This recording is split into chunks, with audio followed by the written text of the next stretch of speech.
ಈ ಹಿಂದೆಯೂ ಪಥಸಂಚಲನ ಮಾಡಬೇಕಾದ್ರೆ ಅನುಮತಿಯನ್ನ ತಗೊಂಡೇ ಪಥಸಂಚಲನ ಮಾಡಿದೆ. ಅನುಮತಿ ಇಲ್ಲದೆ ಪಥಸಂಚಲನ ಯಾವಾಗ ಮಾಡಿದೆ?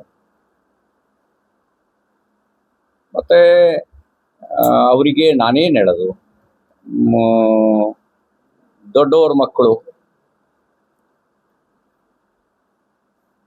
ಎಲ್ಲವೂ ಕೂಡ ನಿರಾಯಾಸವಾಗಿ ಬಂದಿದೆ.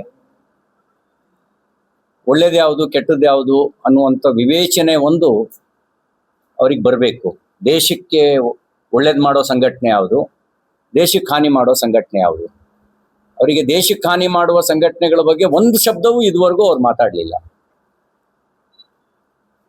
ಸಂಘಟನೆ ಬಗ್ಗೆ ದಿನ ಮಾತಾಡ್ತಿದ್ದಾರೆ. ಆ ದಿನ ಮಾತಾಡೋದ್ರಿಂದ ಅವ್ರಿಗೆ ಪ್ರಚಾರ ಸಿಗುತ್ತೆ ಅಂತ ಬಯಸಿದ್ರೆ ಪ್ರಚಾರ ಪಡ್ಕೊಳ್ಳಿ ಹೇಳಿ. ಕಾಂಗ್ರೆಸ್ನವರ ಪಾಪದ ಕೂಸು ಪಾಕಿಸ್ತಾನ. ಕಾಂಗ್ರೆಸ್ನವರ ಪಾಪದ ಕೂಸು ಪಾಕಿಸ್ತಾನ. ಪಾಕಿಸ್ತಾನ ರಚನೆ ಸಂದರ್ಭದಲ್ಲಿ ಟ್ರೈಪಾರ್ಟಿ ಅಗ್ರಿಮೆಂಟ್ ಆಯಿತು.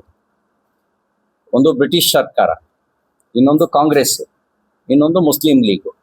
ಹಾಗಾಗಿಯೇ ಕಾಂಗ್ರೆಸ್ನವರ ಪಾಪದ ಕೂಸು ಪಾಕಿಸ್ತಾನ. ಹಾಗಾಗಿಯೇ ಅವರು ಆ ಪಾಕಿಸ್ತಾನದ ಬಗ್ಗೆ ಪಾಪ ಪಾಕಿಸ್ತಾನ ಅಂತ ಕರೆದಿದ್ದಾರೆ.